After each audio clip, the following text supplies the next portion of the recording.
Welcome to this explainer. Okay, today we are taking on an absolute beast. We are tackling one of the most notoriously intimidating chapters in all of IGCSE Physics, Unit 2 on waves. If you've been dreading this topic, let me just say you are absolutely not alone. But stick with me because by the end of our time together today, you're going to view this entirely differently. So, I have to ask you, why are almost all IGCSE students scared of this topic? I mean, really, why does this specific chapter make everyone start sweating? Well, it's a completely normal reaction. Think about it. Unlike a wooden block sliding down a ramp, you can't exactly hold a wave in your hand, right? It feels slippery, it's super theoretical, and frankly, it can just feel really overwhelming. And when we look at the common pain points students have, it makes perfect sense. We're dealing with invisible forces, like electromagnetic fields. We're staring at those utterly confusing top-down ripple tank diagrams that end up looking more like barcode scanning errors than actual physics. And of course, there's all the abstract math and formulas. But what if I told you that this entire chapter isn't actually a chaotic mess, but rather a highly predictable puzzle? So let's dive into this. We're going to reframe this entire unit into 5 easy tricks. We've got the wave basics, the EM spectrum, wave behaviors, total internal reflection, and finally, the secrets of sound. I promise you, after these tricks, you will actually like this chapter.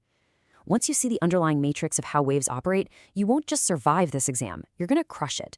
All right, let's jump straight into trick number 1, the wave basics. You know, the fundamental anatomy of a wave is actually remarkably simple. At its core, a wave transfers energy without transferring matter.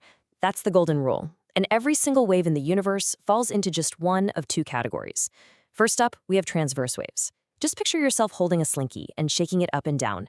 The vibration is moving up and down, which is perpendicular, or at a neat 90-degree right angle to the direction the energy is actually traveling forward. Water waves and light do exactly this. Then, on the other hand, we have longitudinal waves. Here, imagine pushing and pulling that same slinky forward and backward. The vibration is parallel to the energy transfer. This creates areas that are all squished together, which we call compressions, and areas stretched apart called rarefactions. Sound behaves exactly like this. So, just 2 types of waves. That's literally it. Now let's rapid fire through some wave anatomy. First is amplitude. This is simply the distance from the resting middle line, what we call the equilibrium, straight up to the very top peak or crest of the wave.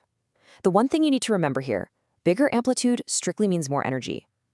Imagine a massive ocean wave. It has a massive amplitude and therefore it carries massive energy. Simple, right? Next up is frequency, which is measured in hertz.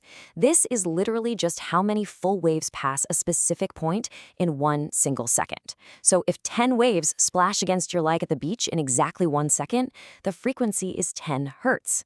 And this leads us right to your master formula. Wave speed equals frequency multiplied by wavelength. If you know how long a wave is and you know how many arrive per second, you know exactly how fast they're moving. Moving right along, here is trick 2. The electromagnetic spectrum. Now, I know this usually looks like a terrifying, endless list to memorize, but we are going to hack it by simply looking at its scale. What's really fascinating here is how the physical size of the wavelength directly dictates its danger. Let's start at the top. Radio waves have massive wavelengths, literally the size of a building. They have low frequency, low energy, and because of that, they are completely safe. They're non-ionizing. But as we move down the spectrum, the waves get increasingly microscopic. Visible light, for instance, is roughly the size of a bacteria. And by the time we hit gamma rays way down at the bottom, the wavelengths are the size of subatomic particles. Because they are so unbelievably tiny, they pack incredible frequency and energy. They become highly ionizing. That means they can literally rip electrons right out of your atoms, which causes cellular mutation and cancer. So the rule of thumb, as size shrinks, the danger skyrockets. But here is the crazy part. Despite those massive differences in size and danger, every single electromagnetic wave shares this one magical number. 300,000 meters per second. That's 3 times 10 to the power of 8. Whether it's a giant building-sized radio wave transmitting your Wi-Fi or a tiny, dangerous X-ray scanning your bones, in a vacuum, they all travel at the exact same cosmic speed limit. You absolutely must memorize this constant for the exam. All right, that brings us to trick 3, wave behaviors. Let's see how all of this builds when we start throwing our waves into obstacles. The first behavior is reflection, and honestly, it is beautifully straightforward. When a wave hits a flat mirror or an obstacle, it bounces off. That's it. The angle it comes in at, which we call the angle of incidence, is exactly equal to the angle it bounces off at, the angle of reflection. You measure both of those from the normal line, which is just an imaginary line drawn at a perfect 90-degree right angle to the surface. And the best part? When a wave reflects, its speed, its wavelength, and its frequency remain completely constant. Nothing about the wave itself changes, just the direction it's traveling. But what happens when a wave enters a totally new medium? That's refraction. Let's decode that classic ripple tank exam question using a really simple 4-step checklist. Step 1, the water wave travels from a deep area into a shallow area. Step 2, because it's suddenly in shallow water, friction increases and the wave is forced to slow down. Step 3, because it slows down, the wave physically bends towards that imaginary normal line. And finally, step 4, the waves sort of bunch up together, meaning the wavelength gets shorter, even though the frequency stays exactly the same. If you just walk the examiner through this step-by-step logic, you are going to nail every single refraction question they throw at you. Okay, we are flying through this. Let's look at trick 4, total internal reflection.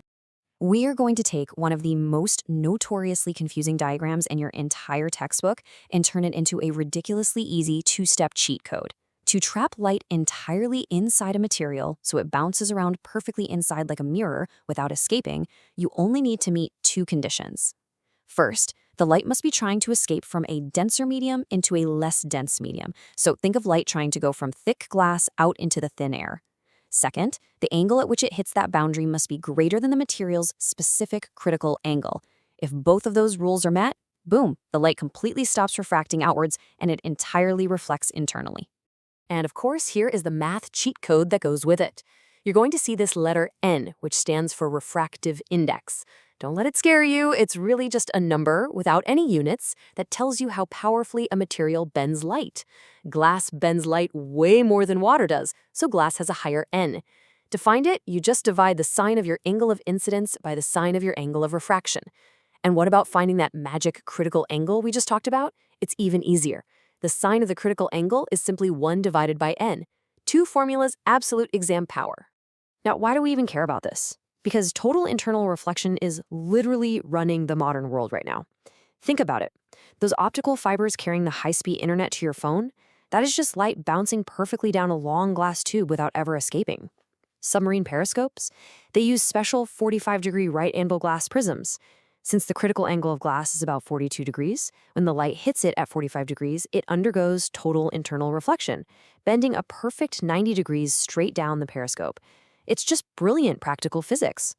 And that leads us to our final stop, trick 5, secrets of sound. We are taking everything we've just learned and pulling it right back into the physical, messy world around us. Remember our slinky from the beginning? Sound is a longitudinal wave. When you bang a drum, the skin of the drum physically pushes the air molecules next to it, making them bump into the next molecules, creating those high-pressure compressions and low-pressure rarefactions. And this brilliantly illustrates a favorite trap examiners love to set. Because sound relies on physical molecules physically bumping into each other, it absolutely requires a medium. Which means, despite what sci-fi movies show you, sound absolutely cannot travel through the vacuum of space. And here is the speed limit of sound in air, roughly 330 meters per second. Notice how incredibly slow that is compared to our 300 million meters per second for light. This massive difference is exactly why, during a storm, you see a flash of lightning instantly, but then you have to stand there and wait several seconds to hear the big boom of the thunder. The light arrives essentially in real time, while the sound is just slowly trudging along at 330 meters per second. Now, when we plug sound into a machine called an oscilloscope, it draws the sound as a squiggly wave on a screen, and it is super easy to decode. Pitch is directly tied to frequency, so if you look at the screen and the waves are squished really closely together, that's a high frequency, which means a high squeaky pitch. Volume, on the other hand, is tied to amplitude. If the waves on the screen are really tall, that's a massive amplitude, which just means a very loud volume. Which brings us nicely to the Doppler effect. You have all heard this in real life. An ambulance races toward you down the street, and the siren sounds incredibly high-pitched. Why does it do that? Well, because as the vehicle moves forward, it's literally chasing its own sound waves, squishing them together in front of it. That physical compression artificially increases the frequency, making the pitch sound higher to your ear. But the very second it passes you and drives away, the waves behind it get stretched out. The frequency drops, and the pitch drops right along with it.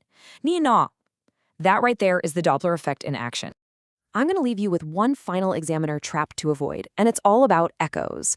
When sound reflects off a canyon wall, or say, the ocean floor for sonar, we can use it to calculate distance. But remember, an echo is a round trip.